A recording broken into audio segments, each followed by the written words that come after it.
सुप्रभात छात्रों। आज हम लोग हिंदी विषय में कक्षा 12 के लिए वासुदेव शरण अग्रवाल जी के द्वारा लिखे गए निबंध राष्ट्र का स्वरूप पर चर्चा करेंगे। यह निबंध जो है राष्ट्र का स्वरूप उनके निबंध संग्रह पृथ्वीपुत्र से लिया गया है। इस निबंध में लेखक ने बताया है कि राष्ट्र का स्वरूप 3 तत्वों से मिलकर बनता है: पृथ्वी, जन और संस्कृति। पृथ्वी को माता के रूप में मानना और स्वयं को पृथ्वी का पुत्र मानना राष्ट्रीयता की भावना के उदय के लिए बहुत ही आवश्यक है, यह लेखक का मानना है। राष्ट्र के समग्र रूप में भूमि और जन का एक दृढ़ संबंध होना चाहिए। इसके साथ साथ संस्कृत के विषय में भी लेखक ने मार्मिक विषय प्रकट किए। लेखक के अनुसार सहृदय व्यक्ति प्रत्येक संस्कृति के आनंद पक्ष को स्वीकार करता है और उससे आनंदित होता है। राष्ट्र का स्वरूप कैसे बनता है, इस विषय पर लेखक चर्चा करते हैं। उसके लिए भूमि चाहिए, भूमि पर रहने वाले लोग चाहिए और उनकी संस्कृति चाहिए। किसी भी राष्ट्र का एक निर्माण करना है तो भूमि का होना जरूरी है, और भूमि जब रहेगी तभी वहां लोग बसेंगे और उसके बाद वहां की संस्कृति निर्मित होगी। लेखक कहता है कि भूमि पर बसने वाले लोग और लोगों की संस्कृति, इन तीनों के मिलने से राष्ट्र का स्वरूप बनता है। सबको पता है कि पृथ्वी का निर्माण कैसे हुआ है। एक आग के गोले के रूप में पृथ्वी जो है सूर्य से अलग होती है, फिर धीरे धीरे लाखों करोड़ों वर्षों के बाद वहाँ का तापमान जो है जीवों के अनुकूल होता है और जीव उस पर धीरे धीरे उत्पन्न होने लगते हैं। फिर मनुष्य का भी वहाँ प्रादुर्भाव होता है। लेखक कहते हैं भूमि के पार्थिव स्वरूप के प्रति हम जितने अधिक जागृत होंगे उतनी ही हमारी राष्ट्रीयता प्रबल होगी। और कहते हैं कि पृथ्वी के भौतिक रूप, सौंदर्य और समृद्धि के प्रति हमें हमेशा सचेत रहना चाहिए। आगे कहते हैं पृथ्वी सच्चे अर्थों में समस्त राष्ट्रीय विचारधाराओं की जननी है। जो राष्ट्रीयता पृथ्वी के साथ नहीं जुड़ी वह निर्मूल होती है। राष्ट्रीयता की जड़ी पृथ्वी में उतनी ही गहरी होती है जितनी ही गहरी होंगी उतनी ही राष्ट्रीय भावों का अंकुर पल्लवित होगा। इसलिए पृथ्वी के भौतिक स्वरूप की जानकारी प्राप्त करना, उसकी सुंदरता, उसकी उपयोगिता की महिमा का पहचान करना जरूरी है। जिस भूमि पर आप निवास करते हो वहां के भौगोलिक स्वरूप को जानना बहुत ही जरूरी होता है।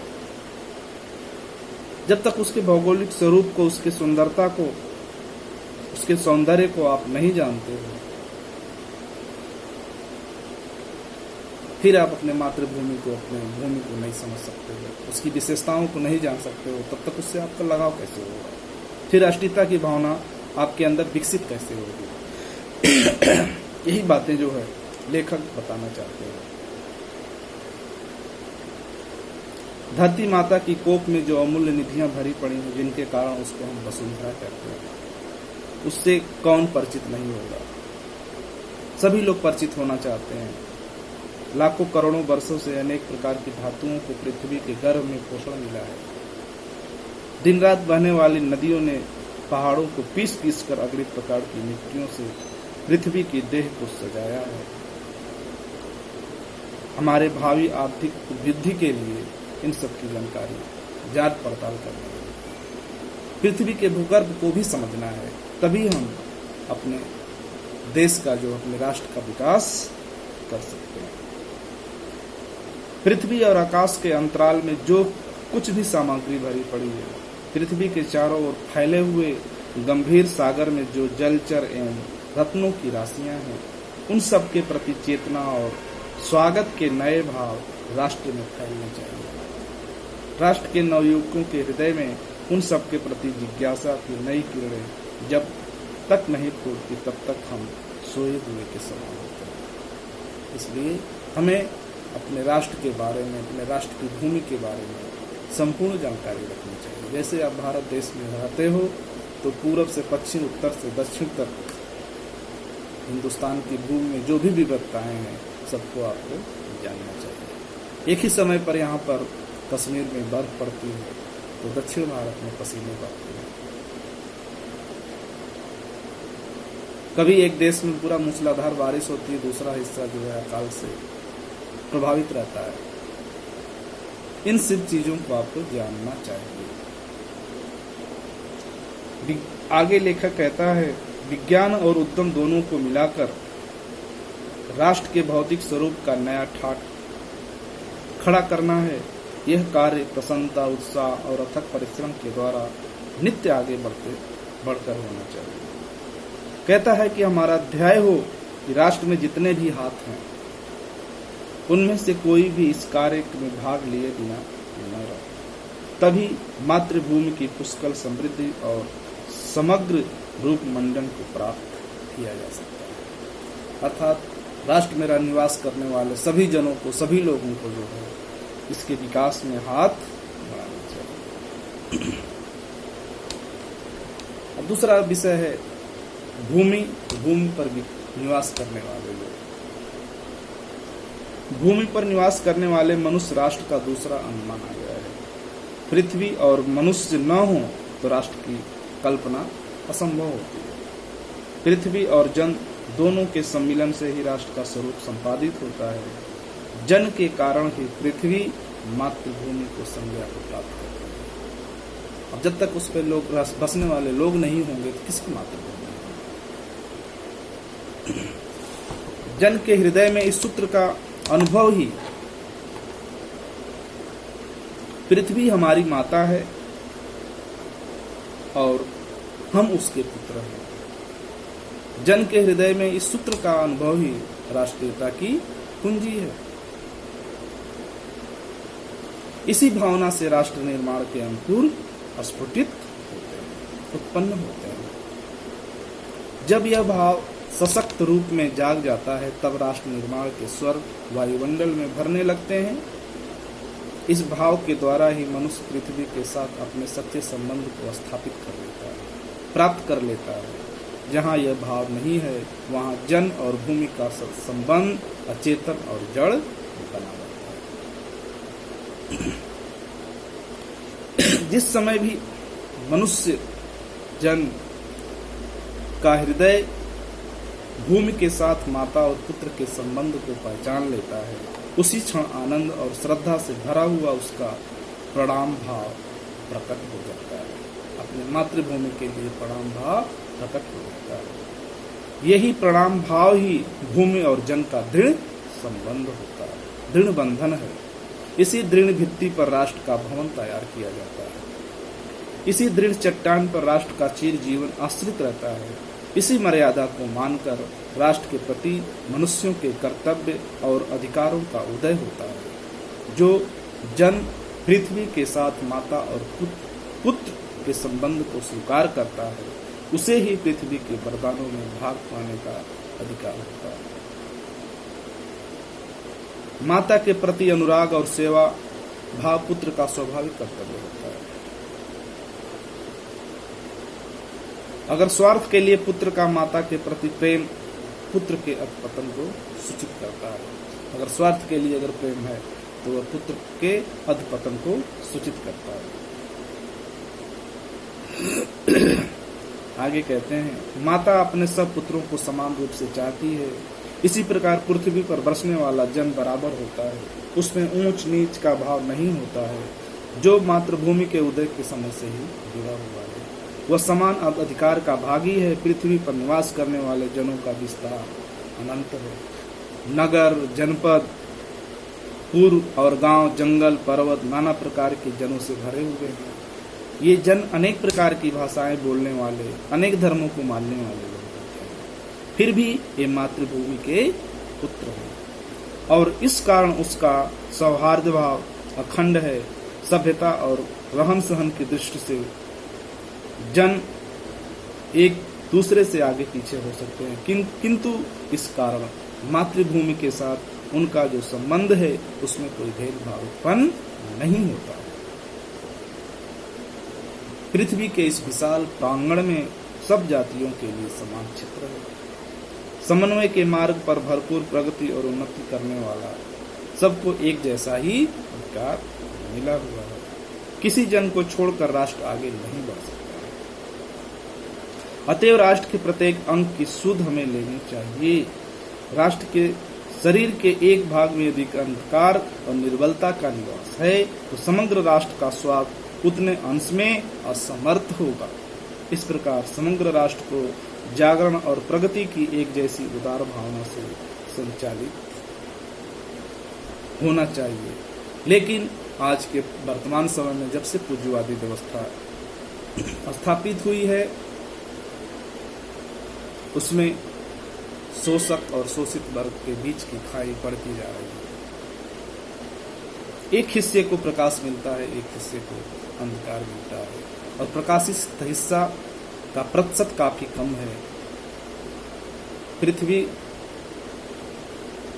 पर जो संसाधन है उस पर कब्जा बहुत ही कम लोगों का है और बहुत ज्यादा लोग जो है जो पृथ्वी पर निवास करने वाले हैं इस अंधकार और निर्बलता में बने हुए हैं। इसलिए जरूरी है कि सबको समान रूप से प्रकाश मिले और हर जगह प्रकाश हो, हर जगह का अंधकार समाप्त हो, तभी राष्ट्र आगे की तरफ अग्रसर हो सकता है। आगे कहते हैं जन का प्रकाश प्रवाह अनंत होता है। सहस्त्रों वर्षों से मातृभूमि के साथ राष्ट्रीय जन का तादम्य किया जाता है।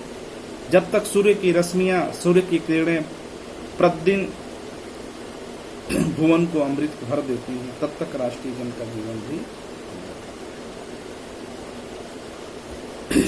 आगे आते हैं संस्कृति। संस्कृति को समझने के लिए मैकाइबर और पेज समाजशास्त्री हैं, उन्होंने कहा है कि जो हम है वह हमारी संस्कृति है, जो हमारे पास है वो हमारी सभ्यता है। हम हैं क्या, ये जानना जरूरी है। हमारे जो रीति रिवाज है, हमारे जो परंपराएं हैं, हमारी जो रूढ़ियां हैं, हमारा जो साहित्य है, हमारा जो कला है, ये हमारी संस्कृति है। और इसी की वेद के इर्द गिर्द जो है वासुदेव शरण अग्रवाल जी ने भी व्याख्या किया है। आगे कहते हैं राष्ट्र का तीसरा अंग जो है संस्कृति है। मनुष्यों ने युगों युगों से जिस सभ्यता का निर्माण किया है वही उसके जीवन के श्वास प्रवास है। बिना संस्कृति के जन की कल्पना करना भी व्यर्थ है। संस्कृति ही मनुष्य का मस्तिष्क होती है। संस्कृति के विकास और अभ्युदय के द्वारा ही राष्ट्र की वृद्धि संभव है। राष्ट्र के समग्र रूप में भूमि और जन के साथ साथ जन की संस्कृति का महत्वपूर्ण स्थान है। यदि भूमि और जन अपने संस्कृति से विरत कर दिए जाए तो उस राष्ट्र को लोप समझना चाहिए। जीवन के बिटप का पुष्प संस्कृति है। जीवन के बिटप का जो पुष्प है, उस वृक्ष का जो पुष्प है वह संस्कृति है। संस्कृति के सौहार्द और सौरभ से ही राष्ट्रीय जन के जीवन का सौंदर्य और यश अंतर्निहित है।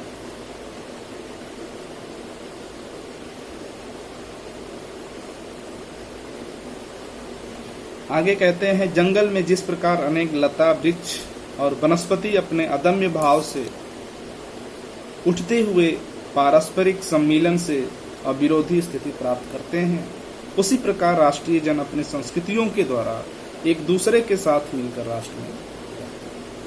जिस प्रकार जल के अनेक प्रवाह नदियों के रूप में मिलकर समुद्र में एक रूपता प्रवाह प्राप्त करते हैं, उसी प्रकार राष्ट्रीय जीवन की अनेक विधियां राष्ट्रीय संस्कृति में समन्वय प्राप्त करती हैं। समन्वय युक्त जीवन ही राष्ट्र का सुखदायी रूप है।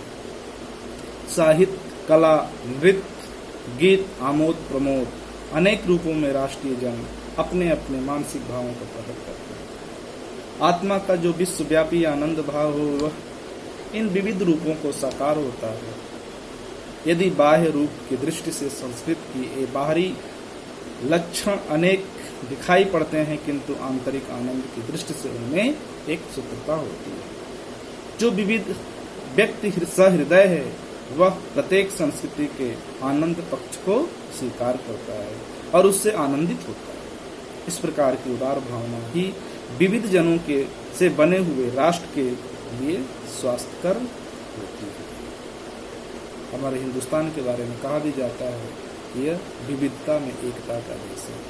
अनेक धर्मों, अनेक रीति रिवाजों, परंपराओं के होते हुए भी हमारा देश एक सूत्र में बना है। गांव और जंगलों में स्वच्छंद जन्म लेने वाले लोकगीतों में, तारों के नीचे विकसित लोक कथाओं में संस्कृत का अमित भंडार भरा हुआ है, जहां से आनंद की भरपूर मात्रा प्राप्त हो सकती है। राष्ट्रीय संस्कृति के परिचय काल में उन सबका स्वागत करने की आवश्यकता है। अंत में कहते हैं कि पूर्वजों ने चरित्र और धर्म, विज्ञान, साहित्य, कला और संस्कृति के क्षेत्र में जो कुछ पराक्रम किया है, उन सारे विस्तार को हम पूर्वज गौरव के साथ धारण करते हैं और उसके तेज को अपने भावी जीवन में साक्षात देखना चाहते हैं। यही राष्ट्र संवर्धन का स्वाभाविक प्रकार है, जहाँ तमाम अतीत वर्तमान के लिए भार रूपी नहीं है, जहाँ भूत वर्तमान को जकड़े नहीं रहना चाहता, बल्कि अपने वरदान से पुष्ट करके उसे आगे बढ़ाना चाहते हैं। उस राष्ट्र का हम स्वागत करते हैं। अब आप लोग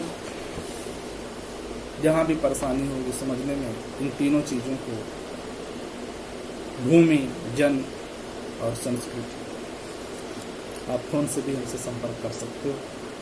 व्हाट्सएप नंबर आपको ग्रुप में मिला हुआ है, उससे आप संपर्क कर सकते हैं। और इसमें जो चीजें दी गई हैं व्याख्या के लिए, उसको आप जरूर करोगे। जैसे ख वाला है, ग है,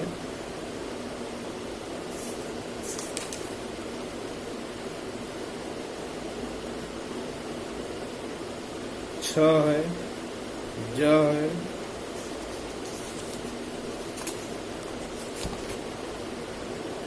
और घ, ख, ग, घ, छ और ज। इन गद्यांशों की आप व्याख्या लिखेंगे अपनी कॉपी में, फेयर में। जो भी समस्या होगी आपसे आप संपर्क करिएगा। धन्यवाद।